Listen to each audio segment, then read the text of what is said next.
Hello and welcome to the University of Law.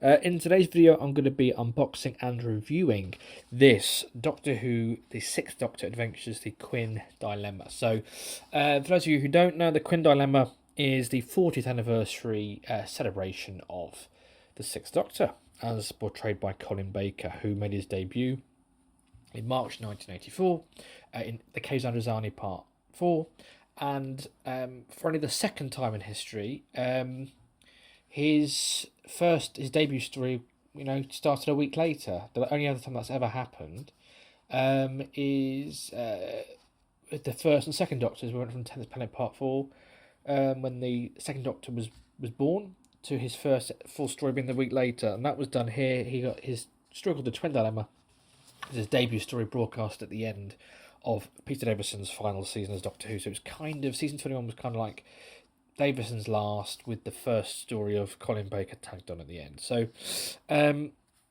here's the set. So it's been 40 years. So obviously we had Twin Dilemma, now we've got Quin. So a nice little play on words. But yeah, it's my first time actually getting to see the cover art. So I'm going to get this open so that you can see it a bit better.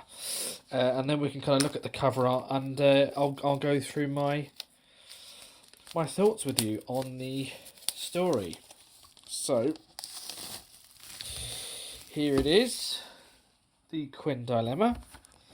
So you'll notice on the front cover we have got several different versions of the same Doctor. We've got the Sixth Doctor in his various different costumes. We've got the kind of season 22 original look Sixth Doctor.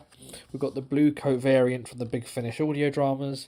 We've got the Necros morning colours from the end of season 22, and the season 23 look here. So there's quite a few Easter eggs on here. We've got Centaurans on here, the Centauran ship, and of course it's the Centaurans of the Sixth Doctor's era. We've got a crown that's going to come in. That's going to be referenced later, kind of the plot of the story. And we've got up here, if you can make them out, I'm not sure if we can, we've got the four companions who feature in this set. So we've got Perry, we've got, who was the first companion of the Sixth Doctor on television, and his main companion, really, the one you associate with the Sixth Doctor. We've got Mel, who was kind of tagged on at the very end of his era, but he had quite a few Big Finish records with her recently. Then Flip and Constance, who are two of the more up-to-date companions. So yeah, so this is one long story. This isn't a box set with different story sets throughout his era that are kind of linked. A little bit like the Sixth Doctor: The Last Adventure was very much four separate stories that happen to have an arc. This is one story. So it's 6 episodes long, and it's telling one story throughout his life, and there's a really lovely framing tool for it. So it all comes together really, really well. I do like it when a box set stays in the same time period. I know when it used to be different CDs in a bigger box, and I used to like to put the CDs, because I put them on my shelf in order of when they happen in the Doctor's lives. So if you've got a set, but it's kind of it's all joined together in one CD and you can't take them apart, I find it difficult to know where to put it on the shelf. But in this case, it is just one story. So I'll talk about canon placement of that later and where in the timeline it fits. But yeah, so let's get it open first, and then I'll start talking through the story. I really enjoyed it. I thought I would, and I really did. So if I can just get this off, here we go. So we have got Doctor the Quin Dilemma. And then if I actually open it up, it says number 5 on the spine. There's a picture of the Sixth Doctor as well. But it says number 5 because it's the 5th set in the 5th to be released, rather than in order. It's the 5th to be released. So in release order rather than chronological order. Right, so we got 2 episodes per disc. I'm just making a 6-parter in total. Here we've got the cover art reversible with the Sixth Doctor logo on. So episode 1 So disc 1 is episode 1, The Exaltation by Jacqueline Rayner, and The Escape from Holy Island by Chris Chapman. So let's talk about these first. So Jacqueline Rayner is obviously the producer of the Sixth Doctor range, and she says in the extras that the second she was given that role a couple of years ago, straight away she knew that she wanted to do a big release for this anniversary, for this 40th anniversary. So what we really get in this first episode is the setup of the story.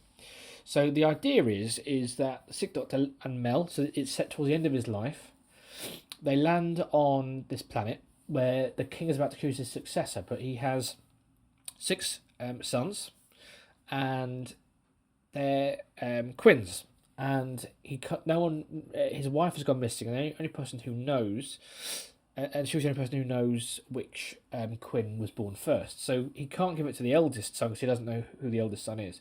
So instead, he knows that the Doctor was there the day his wife disappeared, and he blames the Doctor for her disappearance. And he said the Quin who can find the Doctor and bring him to me is going to be the king.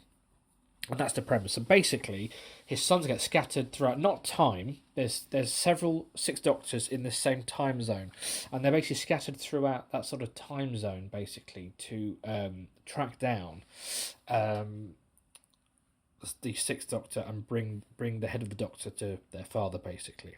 So it's a really good premise, and then that then means that you can then drop in on different Doctors, but through the same story really cohesively, and it comes together really nicely at the end. So the first story is a Mel episode, and we get a new character. I've forgotten her name off the top of my head, but there's a new character who's a local, who's never left her village. She has to explore with the Doctor and Mel, and yeah, it's a really lovely start to it. It really sets it off really, really well. It really comes together. Then we've got Escape from Holy Island. I was hoping we might have gotten a Frobisher surprise with this, because to give you a bit of context for the 6th Doctor, his main TV companion, if you didn't know, was Perry, and really he was with her for every single story he did on television. But in his final story on television, Trial of a Time Lord, about halfway through, her character departs, and then Mel is established as a companion from a lot later in his time stream. So since then, we've had several companions filling in the gap on audio. First one, it was Evelyn Smythe, then we've had Charlie Pollard, Frobisher from the comic strips, of course, as well, Flip and Constance separately and then together, and they haven't done anything together for a while, but they're kind of the current audio companions.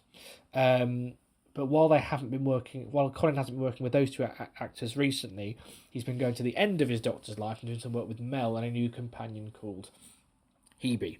And the last 4 sets have been the Purity Saga, and that's been really great, and I've done reviews on the channel about those.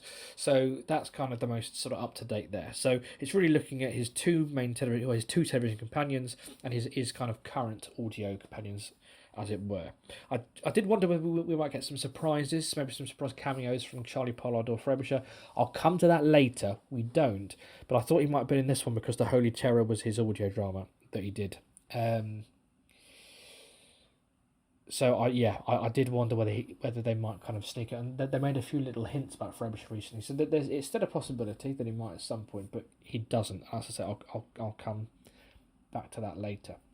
So Escape from Holy Island by Chris Chapman. It's a really good story. It's a historical story with a nice little sci-fi element with the dragon, that kind of thing. So I really enjoyed that, and it also, interestingly, has H.G. Wells' adventure with the Doctor, who famously was in Time Lash. So it's kind of a little sequel to Time Lash. So we've then got the booklet, which I will open up if I can get it out. There we go. So we've got the artwork, of course, on there. You can probably see the companions a bit clearer on that. The dragons, Tarans, the different Doctors. And inside, what have we got? We have got the premises of the different episodes with the artwork again. And then we've got the credits on the back.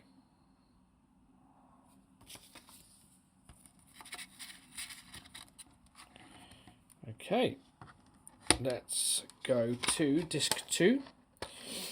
So this was an episode that a story or episode that I did listen back to several times. I enjoyed it so much, especially the last episode. There's so much in the last episode to kind of to absorb. It needed multiple listens. So this is a 2-parter by Robert Valentine. Well, a 2-part within a 6-parter. And this is basically a story about Flip and Constance. We've Not seen those characters for a long time. So this was a really nice time to just kind of stop and just have a good 2 solid episodes. We've got some Tyrans. They're 2 amazing characters, and I hope we see more of them very, very soon. So that was a lovely little one. In the middle, there was 2 Quins as well, so there was a different dynamic in that story. And then finally, we've got another episode by Chris Chapman. So basically, there's 3 writers on the story. They all get 2 episodes each of this 6-part story. We've got The 1,000-Year Thaw by Chris Chapman. This was a good one because we kind of get 2 Perry stories in this set. We got a Perry with H.G. Wells at the start of their time together, and a Perry. And it's clear that this kind of set towards the end of his time before Trial of a Time when Perry leaves. And what's really cool about it is that we just get a chance for the characters to just stop and pause and just reflect on their relationship. Because the relationship did change quite a bit between season 22 and season 23. Colin's portrayal of the part was meant to change over the many years he intended to play the role, and while he's been able to do that on audio, he didn't necessarily get the chance to do it on television. It was nice just to take that pause and reflect on that development that he always wanted, that he's been able to do on Big Finish here with that companion who was there at the start. So that was a really nice character piece, a 1,000-Year Thaw. And then it leads nicely into the Firstborn, and spoiler alert, big twist, that character who they were travelling with at the start, episode 1, who never left her village, was in fact the daughter of the king's wife, who actually had a daughter, and the daughter was the eldest, was the first. And basically, with a bit of time travel shenanigans there, the 6th Doctor goes back in time with the king to kind of prove that it wasn't him. And they found out that she had a daughter first. The king said, but I haven't got a daughter. The Queen didn't realise it was a future version of her husband, thought it was the current one, was annoyed about his reaction, and then it was him who caused his wife to leave. So in the end, it all gets resolved. Time gets kind of rectified so that they were never separated, and we get a rightful Queen to take over from the king, and it came together really nicely. So it was a really cohesive story. The actual overarching plot was sufficient. That we had these lovely separate episodes, which celebration of all of his era, but in a way it didn't feel forced. It really worked really well. The highlight for me, and I've listened to this clip over and over again, making notes, is we do get reference of Frobisher and Charlie. Now, obviously, as I said, they weren't in the set. What we did get, however, in March was we did get several 6th Doctor releases, one of which was a Charlie Pollard story, which was the Centauran set story in March. So we did get plenty of 6th Doctor action, including a Charlie story. But in this case, and obviously he doesn't know it's Charlie's memory's been wiped, so he calls her the name of the imposter instead. Was it Myra? I can't remember now. But basically, we get a bit where he talks. They're all trying to work out where they fit in, all the different 6 Doctors, because they do meet all the 6 Doctors, and the latest one gives a rundown of all the companions he's ever had in order of when they happened, and it's basically the first time we've had a definitive list as to exactly when all the 6 Doctor audio dramas take place, and the comics are also canonised within it as well. So that was really fun. So yeah, it was a really great set, all in all. And I should also mention, if you wonder where Hebe Harrison is, because I did wonder whether this was going to be set after that saga and we'd have her in it as well. We don't. This is clearly set before, because Hebe is not referenced in the list of companions. So this is obviously set just before the Purity series. But yeah, I really enjoyed it. Did you enjoy it? Did you pick it up? What did you think of this story? I loved, as I said, I loved the 6-part nature of it, and I hope they do more of these overarching stories that kind of, like 40, the 5th Doctor story 40 was the same. It was, while they jumped around throughout the era, it is set in one place. The Doctor is at one time. So that was really fun to do. And so do let me know your thoughts and comments in the section below. And of course, 6th Doctor, let's celebrate the 6th Doctor here. Give me your favourite 6th Doctor stories and memories below. If you want to know what that official order of the 6th Doctor companions are, just wait until a few weeks' time when I'll get round to recording my recommended starting list for the 6th Doctor at Big Finish. For those of you who want to know where to begin with that particular Doctor, I will do a list, and in the comments section, as always, in the details, in the details of the video, I will have a list of all the audios in chronological order for the Doctor to give you an idea of where to put put your CDs like me. I mean, I have to say, I had all my CDs off the shelf and I was rearranging them because it was broadly right, but it wasn't quite where I had like Jago and Lightfoot in the wrong place. So I did a little bit of a reshuffle, but sort of in the right place now, thanks to Jacqueline Rayner's scripts clarifying all of that.